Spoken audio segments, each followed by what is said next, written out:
giornate sole, l'aria serena dopo una tempesta, per l'aria fresca pare già una festa.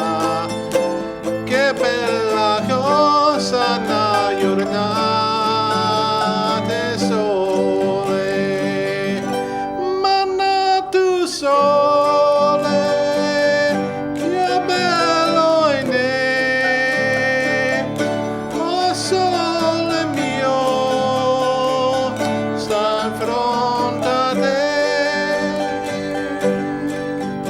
oh sole mio, sta in fronte a te,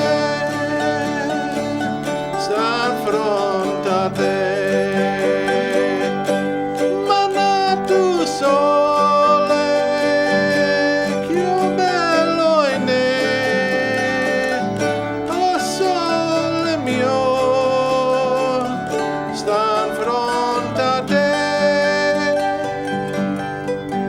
Oh sole mio, sta in fronte a te, sta in fronte a te.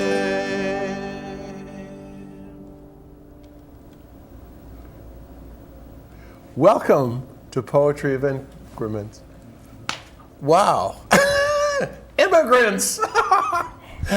I'm speaking Italian and Russian later. Thank you, Lou. That was fantastic. Thank you, Frank. I love your tenor range. Wow. I tried to imitate, but I couldn't. So, we're back. Poetry of Immigrants.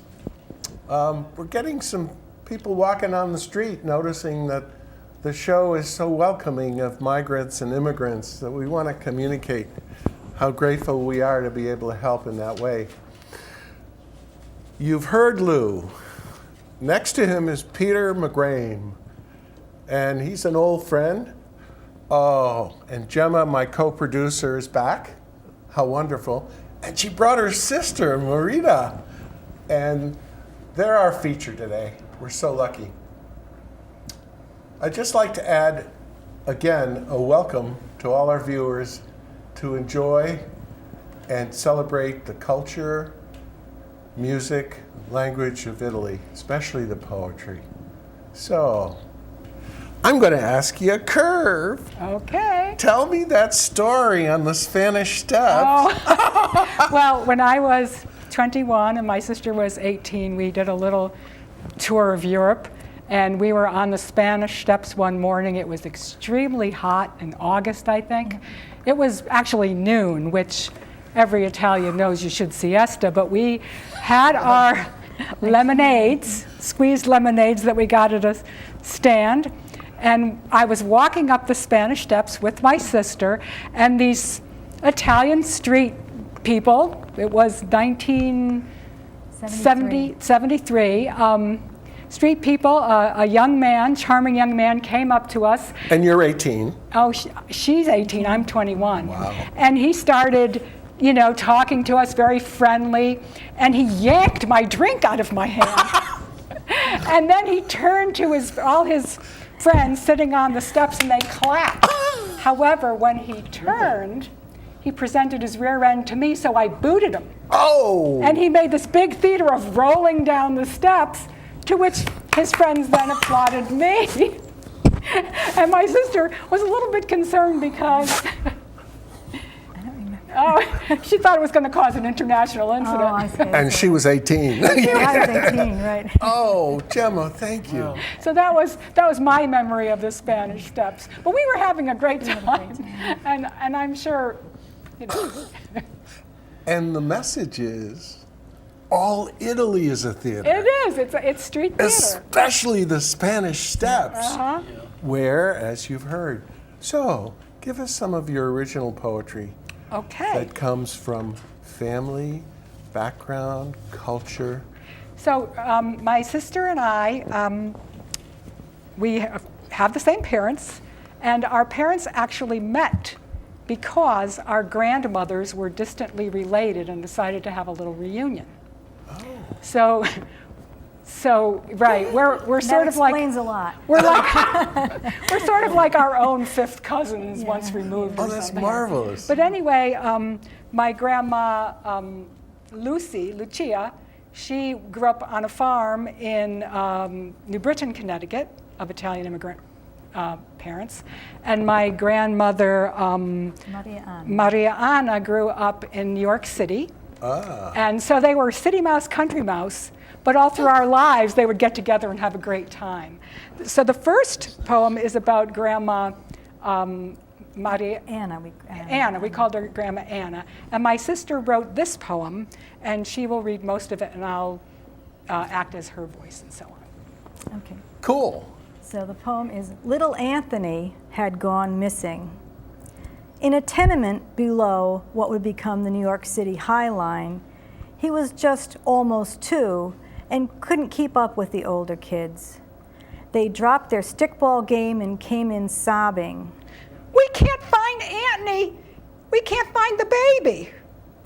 The children all had to go back inside their apartments where the Italian mothers cried and prayed. The men gathered and searched from building to building and room to room. They finally found the baby tied to a chair in the early stages of being tortured. One of the oldest men took little Anthony home, while the others took turns beating the kidnapper. When they heard what was happening, even the Irish brothers they sometimes fought with ran up the stairs and lent their fists in a fury. Later, the cops came to investigate the kidnapper's death, and they knew where to go. They knocked on the door of an old woman who was a nosy snitch. She lived 1 floor below, and she said, What? I hide nothing. Years later, in archaic Marx Brothers style New York City speak, my grandmother still agonized. He took my son. He took my baby. He was Joyman, I think. We took care of those things ourselves back then. So that's the poem about Grandma. About my grandmother. I could still see her telling me the story. Oh my goodness. So strong. And they did stick together in the tenements, and that was Sure. what it was. I do have a funny story to tell about my grandmother, though. This particular grandmother, Anna, who was my father's mother, she was had very nice legs, and she used to take my father in a stroller to Macy's. And it was right around the time silk stockings were coming out, and actually the owner or the manager of Macy's at the time asked her if he could take a picture of her legs and use them, for advertising. And she was, she ran, and who did she tell? Not her husband, her mother-in-law. And it would be more money than their husbands would make in 3 weeks or something. So the mother-in-law said, what are you going to do? Go ahead. So she did, and she split the money with her mother-in-law. But the thing is, right on the stairway, she thought it was going to be in the back somewhere, you could see her legs, and she said that her husband would go in Macy's with her, and she thought he would recognize her legs, but he never said anything, so I guess he didn't. That's the lighter side of her, but she was a real go-getter. That's funny. Yeah. I wish I had lived at that time to meet her. Yeah. She was very funny. She was a very funny. So my grandma Lucia, by contrast, she grew up a farmer living on a farm. And when she was 86 years old, the Italian Ethnic Heritage Project in New Britain interviewed her. And the poem I'm going to read has excerpts of quotes she actually said to the people who interviewed her, which was taped. So my sister will act as my grandmother, and I will act as the narrator in this poem. It's called Grandma Lucia. Beneath a self-crowned Taurus of silver braids, behind thick bifocals, my mother's mother, Lucia, imparted to me her aproned counsel. You're growing up now, and pretty soon those boys are going to start making eyes, and maybe some boy is going to ask you to go with him. Sure, you can go along for a while and then tell him you're thinking about a nice pair of gold earrings. And pretty soon he gives you the earrings, and then maybe you're not interested in him anymore, and by another boy comes along, and so you go with him and make nice, and you want a pearl necklace. This strategy wended itself up to a gold watch. But meanwhile, I'd have amassed a pirate's chest of jewelry and possibly several pubescent broken hearts. Even in budding cluelessness, I had the immediate conviction, this is not cool. Lucia's 10 sons and daughters competed with each other to redo her bathroom or update an air conditioning unit, swayed by one of her oft-wielded aphorisms. The sun shines on the one closest to it. They compared highlights of her strategies, fondly evoking Machiavelli's name. She was born in the blizzard of 1888 in New Haven to Italian immigrant parents who had never seen snow. Lucia mentioned little of her childhood beside a house accidentally burned down when her father's travel documents were not forthcoming, and the immigrant child's dilemma with a lesson attached. I went to school through the 6th grade, and then my mother needed us girls to work. We used to be the only Italian girls at that time. They would call us guineas and dagos, and I would say, "Don't you call me that, you dirty stinkers." But we were kids. We didn't know. We didn't know the Irish were slaves under England. We didn't know that Rome dominated England for 400 years. I love all people, the Irish, the Swedes, the Germans, the Polacks. The black people are still God Almighty's children and still nice. When I put my children to bed, I sang to them and rocked them, and I made them pray for all children. She was married off at 14 to a boarder in their house 15 years older and recently off the boat, who nevertheless seemed to have, as she told it, his own gold watch hustle. Pasquale's watch had gone missing, and if her parents didn't want any trouble, they could give their blessing. I was so little when he took me. She raised an indignant whiskered chin. I had to stand on a flipped-over bucket to just reach the sink, and he was so jealous his eyes wouldn't leave me. I wouldn't argue with him, but as soon as he was gone, I'd raise hell, dancing and singing and doing cartwheels in the fields. Every 22 months, another baby came, and of the 13, 5 girls and 5 boys survived. She'd take the wheelbarrow uphill, carting whichever children were too small for school to the church for 25 pounds of cornmeal and 25 pounds of flour. They wouldn't give you one without the other. And I wasn't ashamed. With a bunch of children here, it was the Depression. Returning downhill, the children rode on top of the sacks. I'd get the used feed bags, bleach them just as white as snow in 2 wash tubs. There was no such thing in them days as washing machines. And sew nightgowns, pajamas, pillowcases, diapers. Later, we got goats, chickens, pigs, and 2 milk cows. She wore her husband's old boots going after the cows, or else. The snakes would twist around the bushes and jump right out at you. Lucia canned milk and vegetables, slaughtered pigs, and stuffed sausage casings, crushed grapes, was on call for the occasional midwifing sideline, nursed a demented mother-in-law, and brought eggs and chickens and wine to sick neighbors, while telling her husband that the chickens ate their own eggs, and then they were run over in the lane, and the wine jug had sprung a leak. Her stories were riddled with spousal legerdemain. He was stingy. You had to keep one step ahead of him. And her Robin Hood logic? The right hand doesn't see what the left hand is doing. I was robbing Peter to pay Paul. Well, after 40 years of marriage, her husband's jealousy had not waned. One of his friends informed him that Lucia had been making eyes at Ottavio, a widower, at the Altar Society meeting. Lucia responded, "If that man is telling the truth, may I be dead by Easter. But if he is lying..."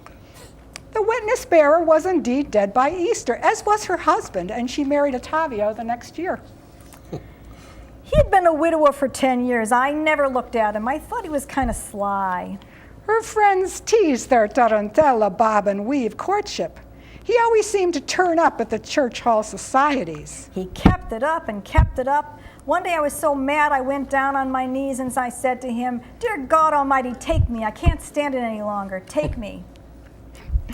Cranking the macaroni machine into which she fed her dough, I heard many stories about the treachery of daughters-in-law, whom she always magnanimously reconciled, the various Italian Catholic societies she heroically commandeered for fundraising banquet suppers, 1,800 meatballs being a personal record. After pasta was spread on clean bed sheets to dry, we packed it in shirt boxes for each of her 10 children's families. She was still driving when we distributed pasta to my aunts and uncles. We'd say the rosary while she drove with her cronies, the Kennedy sisters, riding shotgun. But the rosary was talismanic. She welcomed in all proselytizers to her door and quoted them verse for verse. I have Billy Graham's Bible, I have the Jehovah Bible, I have the Catholic Bible, I have the Baha'i Bible. They're all the same. There was one God Almighty. And I believe in doing good in this world, but if you can't, or if somebody doesn't know better, you have to forgive them. Forgive she did. I recall Tavio and Lucia and cataract-induced scrutinizing collaboration, inches from the TV screen, heatedly debating one life to live, intrigue, he with disgusted moral outrage. Putan! And she with indulgent philosophical shrugs. In the wake of another soap opera scandal, passionate Calabrese's dialect and gesture continued while he stacked her Italian celebration cookies with slow, stiff patience into huge, exquisitely precise geometric domes, while in a cloud of sifted flour, she supervised all her granddaughters who mixed, rolled, baked, iced, and embellished for another family wedding. Que bella, que bella. Beautiful. What was that word that made Lou's eyes pop? Putan? Putan. What is puta? Streetwalker. Ah, thank you. You just boing. Yeah, I've heard that word. Okay, so tell us about. Thank you, ladies. Sure. What a dialogue! Wow, how did you craft that? Beautiful. The first part, the part she told me about how I should get a boyfriend and keep getting jewelry, she told me personally. Oh, okay. But many of my cousins had the same memory. The rest of that, when my sister spoke, it was her actual words that in her memoir that was recorded.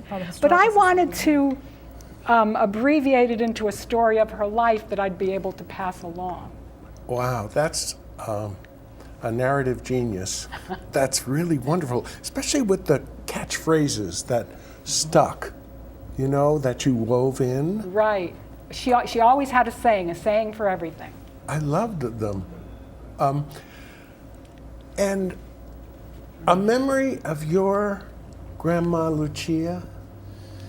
Well, she lived in Queens, New York, in Astoria, and it was always a lot of fun to go visit her because she made the greatest bakery products, different cookies and cakes and everything. So, and it was really almost like an ordeal to get there because we lived in Staten Island, so we took the ferry over, then a couple of subways, and then a long walk from the subway. But it was always worth it to go see my grandma. Always. Do you have a favorite pastry that you remember her making? They were all really good. Nothing special, really. I don't know, the 1,000 and some meatballs are sticking in my mind. Yeah, that's quite an achievement. That's quite an achievement. Can you sing a song with Peter Well, we could play one. We have one. in honor of everybody's grandmothers? Sure. Especially the grandmothers who were so open-hearted and inclusive and welcoming of We love that our grandmas. generation. This tune is They were. yes. This is a tune from northern Italy. It's Peter and I will be playing a couple of folk songs, Italian folk songs, and this one is from the northern area called La Ricchiola, which means the curly-haired girl.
love Song to Grandmothers too. Beautiful tune, isn't it? Yes, Thank it you. is. That's what I love about it. The Italian songs always have such nice, strong melodies. Always. Very melodic. There's something magical for me about the mandolin. I think it was from childhood. My aunt used to Yeah. play it when I was 5 or 6, and it just goes very deep, emotionally. It is a very, very popular Italian instrument. You know, Ah, that and so, a violin and accordion. We need an accordion player yeah, here. that's right. oh, wouldn't that be Maybe cool? next time. Next time. So, have you written a book on Italian music? I have written a book of Italian guitar tunes where I transcribed many Italian folk tunes for guitar. Oh, And it's, I believe, one of the only books that I've seen of that type with Italian folk tunes. If you're looking for Irish tunes for guitar, there's plenty of books and other tunes and blues books, but I believe this is the only Italian book that I've seen. wonderful. These folk What's the tunes. title of the book? It's called the Traveler Series. It's published by Alfred, and it's called Italy. Oh, good for you. When did you write it? About 10 years ago. Excellent. Yeah. It was an honor to write it. The publisher had been doing a whole series of books on music from other countries, and I was asked to do it, and I thought, gee, that's a great idea. I should have thought it out on my own. It was really a nice tribute to my family, and I dedicated it to family members, and it was nice to connect with my roots like that. Oh, yeah. Yeah, Plus the legacy you're leaving. exactly. Oh. Thanks, Frank.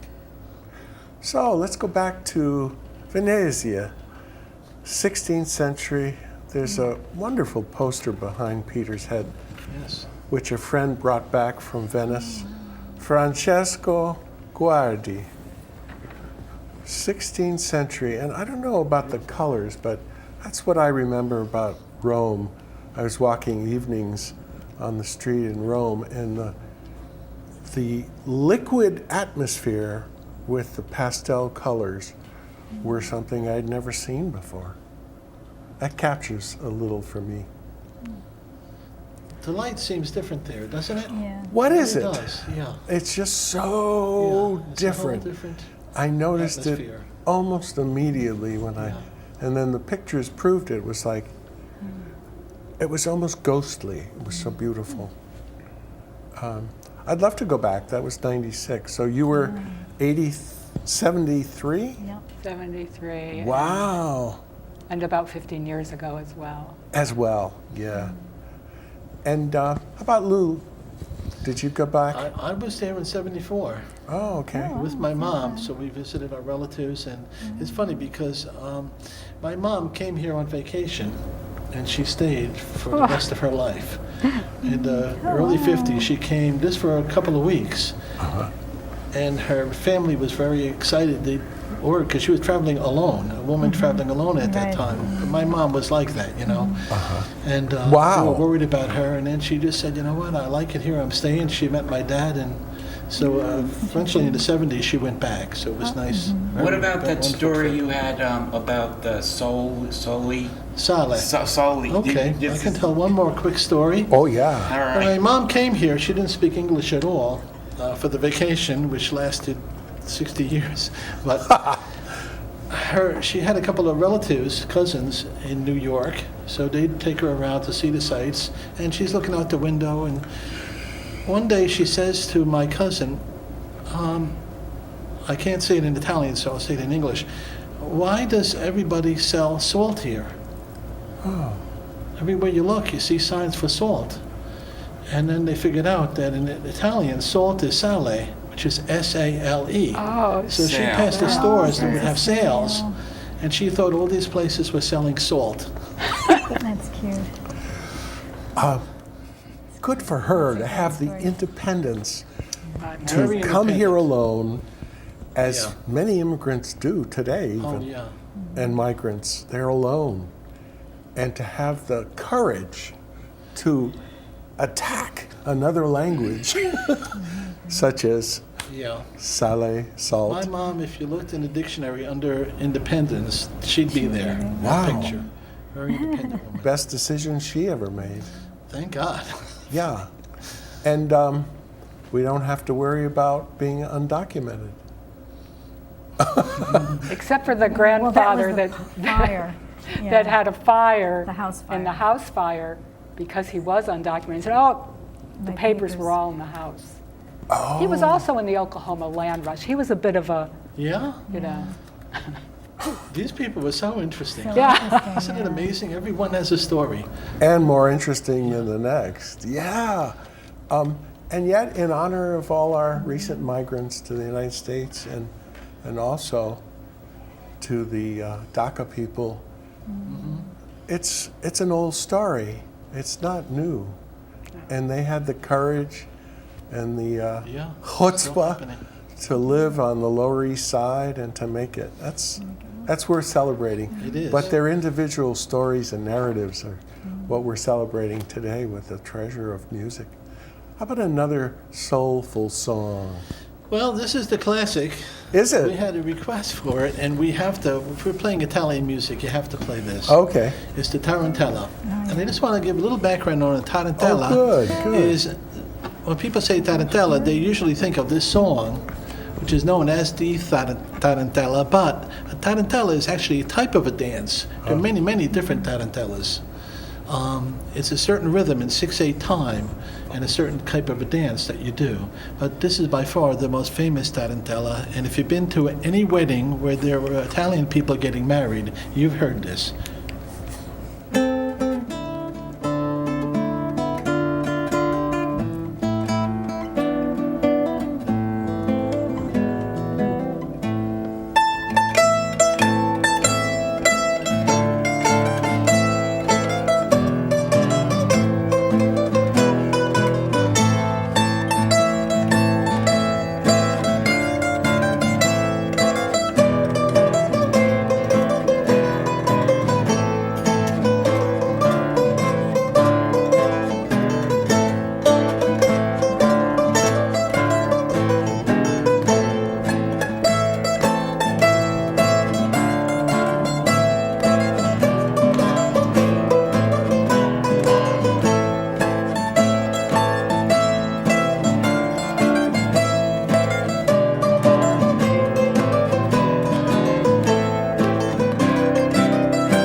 Bravo, bravo. Prego. So exuberant. That'll There- get people dancing. I'm surprised nobody dancing. We do it. We're wired. That's right. Otherwise, so isn't that a shift from major to minor key? Yeah. Yes. Wow. It's very popular Italian music going major to minor, yeah. That grabs you Unusual. when it switches, you know, like that. It's like, oh, a little sadness maybe in the middle of the joy. Isn't that wonderful? Exactly. It covers both areas, sadness and joy. Yeah, Thanks, it's Lou really and Peter. When I was about 12 and my sister was about 8, my grandmother took it upon herself to outfit us in tarantella costumes, and this is the blouse from Beautiful. when I was 12 years old. Really? The skirt is long gone; it kind of fell apart, but this is the blouse that she gave me. The official blouse. And the way she taught us to think about the tarantella, it's like a dance of, she didn't say seduction, but flirting. Because Yeah. you go back and forth and you show a little bit of yourself, and with the tambourine you kind of hit your elbow and your wrist and your butt and your head, and you kind of go back and forth, Keep it moving. back and forth and back and forth. It's like a flirtation. Is that the sense? Very that, romantic. Yes, romantic. So, I don't. Do you have any memories of that? No, not really. Oh. It was a lot of fun. Yeah. But I remember, Yes. That's the And vision. the thing I do remember is that she was very, it was very important to her to show us Yeah. And she had the costumes and everything set. It was not something you could say no, I don't, Oh, but no. we wanted to learn it anyway. But she felt very strongly about making sure it got passed on. So. Keep the And- tradition rolling. The way you played it definitely had that sprightly, Had that sprightness. spunky, Well, that thank was you. it was beautifully, Thanks. beautifully close to memory. Yeah. And we're celebrating today the continuing of tradition, which is handed down artfully, but also so Musically. heartwarmingly from generation to generation to generation, and keeping it intact. I love the fact that the blouse is the gift which signals the tradition. And you're in traditional outfits, aren't you? Well, the skirt, wearing black for Italian women is kind of a no-brainer. That's that's the thing. Okay, But, I yeah, get but, it. yeah, Black but- is a no-brainer. But this I got in Capri, and this I got in Sorrento when I was there, so which was my father's family's hometown. And I do have a fun little story about Sorrento. When I went there, it was 2005, and I was celebrating one of my birthdays, and I went to it was a school for learning Italian in the summer, and I went for a few weeks, and I got to stay with a family, and the woman was trying to figure me out, and I mentioned that my grandfather, my father's father, made these mangers, but they didn't call them creches, and they didn't call them mangers, and she wouldn't give me the word. And I said he was from Sorrento, and finally I remembered the word was presebia, and she said, if you know the word presebia, you're a true Sorrentine. Wow. So that was like her test. She waited me out. Wow. But it's it's different how different regions have different words for things. But I do want to say that I think with many cultures, the music is so important. The oral tradition and the from what you learn as a kid and hear. And I thought it was my family always had a little ensemble of some sort with mandolin and guitar and accordion. That's And good. that's what you thought was normal. That's what you thought people did. That's what you grew That's up what you with. grew up with. At What's your the background? grandmother's knee. And I'm sure it was the same, Oh, with you. yeah. And it really, in a lot of cultures, I hope that they, keep those traditions, because the oral tradition and singing it to your kids, it's important, I think, to have it carry across the Let's see, but generations. I don't think that many people are not really following that traditional Yeah. background. We're losing a lot. Yeah, losing the ethnicity, whatever that word is. Yeah, whatever What it is ethnicity? Yeah, it's We're a pair. I fading a little bit, or a lot, really. yeah. Yeah. And the sense of language as preserved in poems such as you're creating are worth sharing with grandchildren at your knee, who then somehow take it all in, and it comes back later in the most fruitful, enriching way. So, music, poetry, and painting. Art. Do you have a mentor musically who taught you, or? I have a few, yes. None with the Italian music, because, like I said, there really wasn't a lot of music for guitar Yeah. or mandolin. I'm playing mandolin now, but I'm mainly a guitar player. Uh-huh. Or for instruments like this. There's plenty of music out there for it, but none in books. But my main mentor was a man named Mario Escudero, who I took flamenco guitar lessons with. So I learned the interesting. Spanish tradition also. That's interesting. That traditional Spanish music, flamenco, because I fell in love with that kind of music. I was lucky to study with Mario Escudero, who was one of the greats Wow. in that field. Yeah. Thank you, Lou. And thank you, my guests. Marita, Thank you. You're welcome. Gemma, Thank you for having me. Peter, Lou. I had fun. You've done all the work. We had a lot of fun. 2 minutes, or 2 minutes is good. I'm going to slip in a little poem, John Ciardi, that Gemma gave me. Child's poem. The morning that the world began, the lion growled a growl at man. And I suspect the lion might, if he'd been closer, have tried to bite. I think that's as it ought to be, and not as it was taught to me.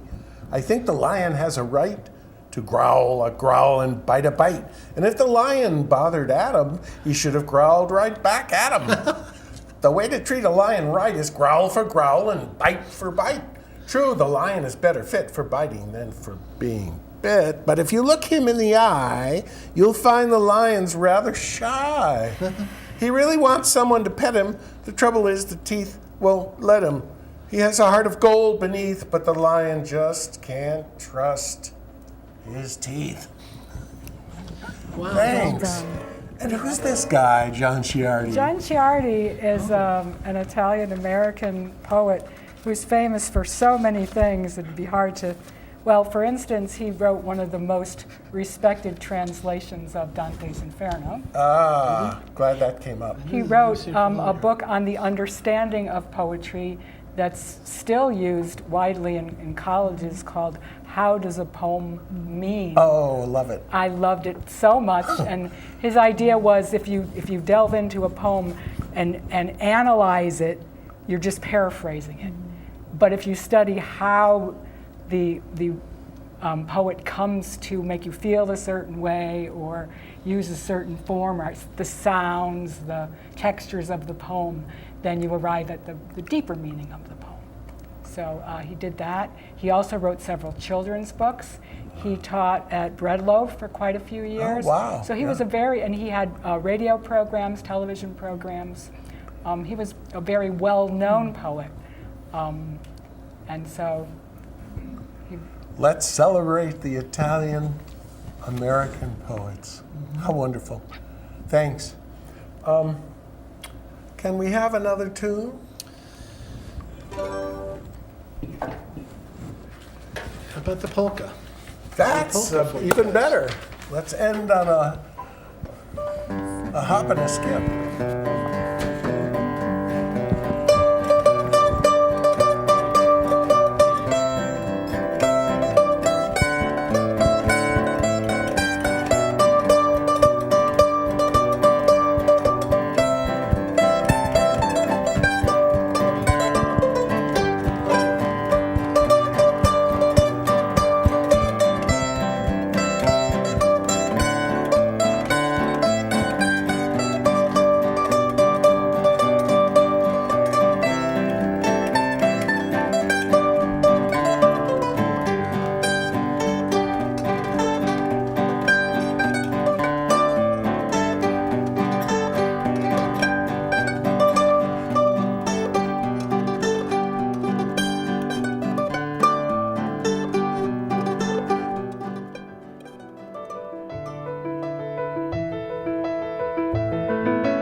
Every day, the people in our community rally in support of United Way as we strive together to make a big impact to change lives in Middlesex County.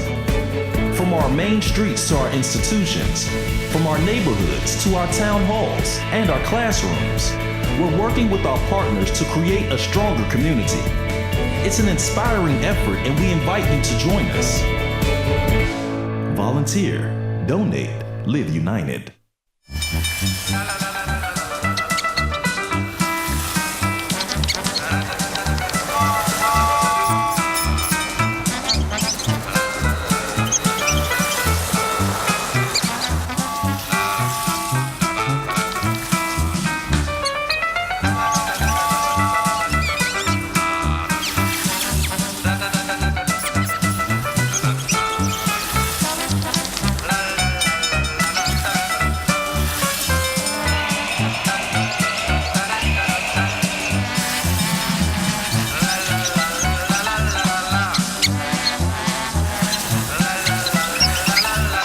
Will spend 15 minutes watching online videos like this one. Brushing for 2 minutes now can save your child from severe tooth pain later. 2 minutes, twice a day. They have the time.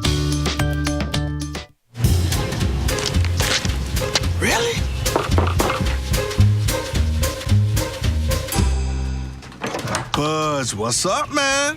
You left some leaves burning out here. Yeah, I just came in just for a second. Come on, man. If it's too hot to touch, it's too hot to leave. You could torch the whole neighborhood. It's a good point there, Smokey. 9 out of 10 wildfires are caused by humans. Only you can prevent wildfires.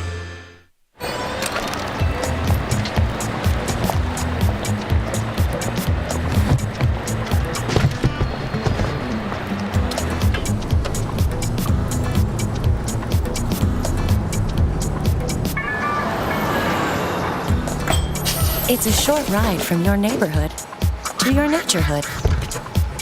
To find a neighborhood park or green space near you, visit discovertheforest.org.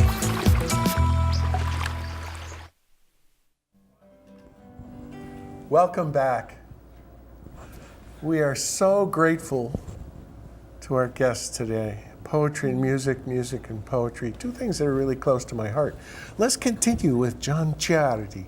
Oh, I love him. Okay, go ahead. Okay, so I have one. It's called Nonna Domenica Garnaro. Nonna Domenica Garnaro sits in the sun on the step of her house in Calabria. There are 7 men and 4 women in the village who call her Mamma.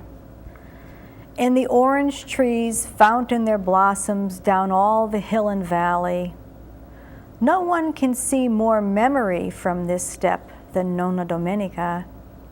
When she folds her hands in her lap, they fall together like 2 Christs fallen from a driftwood shrine. All their weathers are twisted into them. There is that art in them that will not be carved, but can only be waited for. These hands are not sad, nor happy, nor tired, nor strong. They are simply complete. They lie still in her lap, and she sits waiting quietly in the sun for what will happen.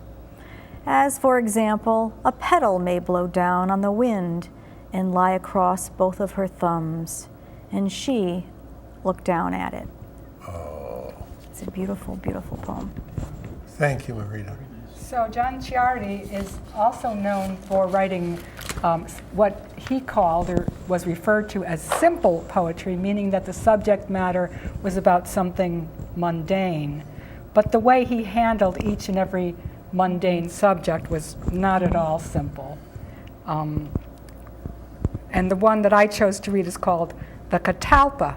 And I chose that because when I was growing up, until I was 10 years old and moved to a different house, we had 3 big catalpa trees in our front yard. So this is a very strong memory for me.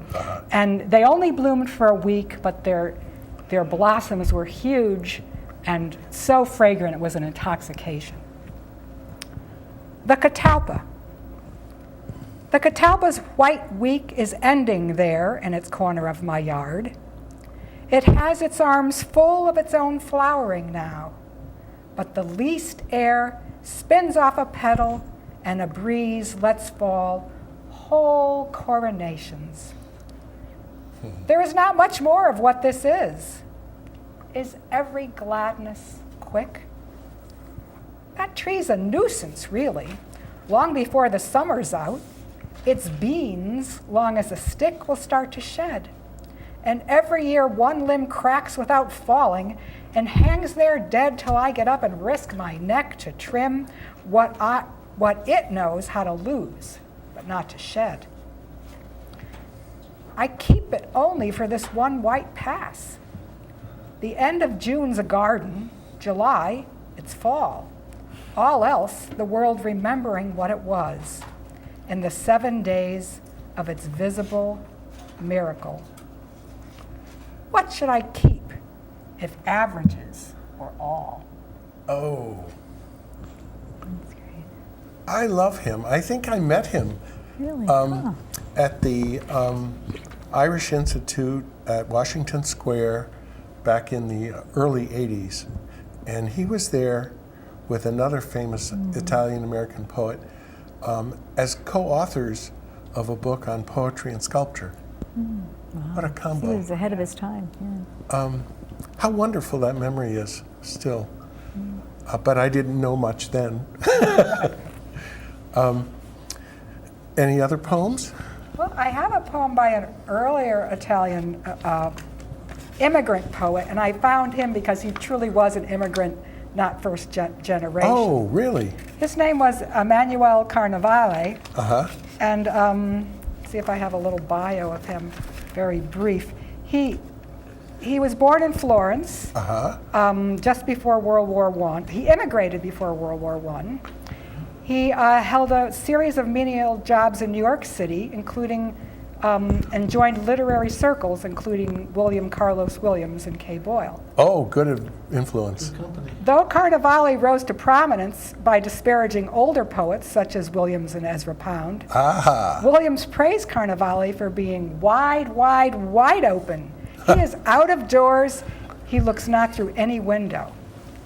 So anyway, while he came to be an associate editor of poetry, and he held that editorship for 6 months, and he became seriously ill with encephalitis lethargica, a disease that caused him to shake uncontrollably. He was hospitalized and eventually returned to Italy, and he died in 1942. But he was an immigrant to the United States and became famous here. Well, the poetry magazine was, whew, how did he get to the top from menial jobs? That's a marvelous story. So his poem that I chose is called Queer Things. One nostril means Italian, the other means Greek. My legs will be like steel rods, which will continue trotting after I'm dead. My arms are two useless limbs when I stand on my head, which I never do. My mouth, too often open, will be my despair, clogged and sputtering and driveling. When I'll be very old, which I'll never be. I hate my head, my rotting head, which will never fall of itself like any decent pear. It has the intention of flying up to the sky, but it will always trail in the dust, eating grime and dirt, screaming erotic songs, begging all the world to enter it. What a That's a great master. poem. That's a Yeah, great see, poem. the talent Yeah. just shot him up to the top. So I hope to squeeze him in because Oh, this thank is you. about Great poem. the immigrants' experience. And just a little bit about Michelangelo. Oh, Michelangelo. Just 3 lines. Okay. Michelangelo Okay. wrote sonnets. Who knew? And this is part of Sonnet 78. Your beauty was never born of this world's weather. It's heavenly born, from heaven to earth imported. Though much I've lost, I glory and burn anew. If being bested and bound is my delight, no wonder I'm made a prisoner, nude alone, as a cavalier in armor turns the key. That's a play on Cavalieri, Cavalieri, who is the young man to whom he's writing the love poem. Oh, yeah. Michelangelo's muse was the male form, absolutely. Okay, music, fellas.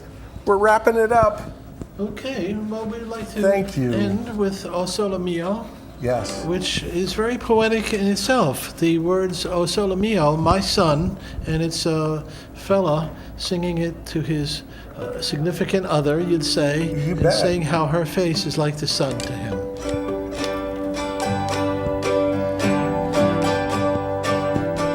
E bella cosa una giornata sole, l'aria serena dopo una tempesta, e l'aria fresca pare già una festa. Che bella cosa una giornata sole, ma non tu sole, chiumelo in me. O sole mio, sta in fronte a te. O sole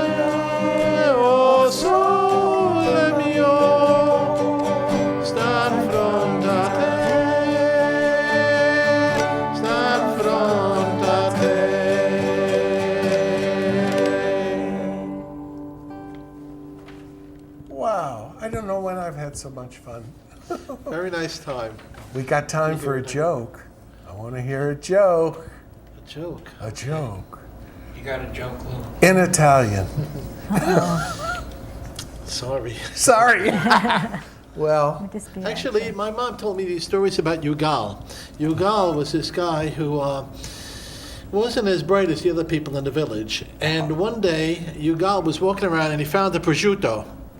And he took it to his mother, and his mother said, Yugal, you got to go find out who lost that prosciutto. So Yugal said, okay, I'll go walk around in the village. And he walked around and he said, Chi ho perduto questo prosciutto? Perduto questo prosciutto. And that means who lost this prosciutto? I got it. Yeah. Good joke. That he kept for himself. Yes.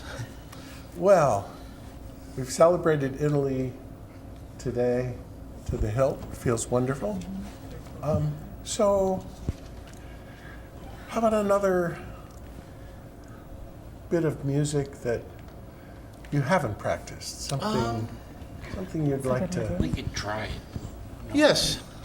Sure. Sure. This is another It's a tune perky melody from the. originally played on Sure. a folk It's a flute. Sicilian tune. Great. That is has a little Arabic influence. Ooh.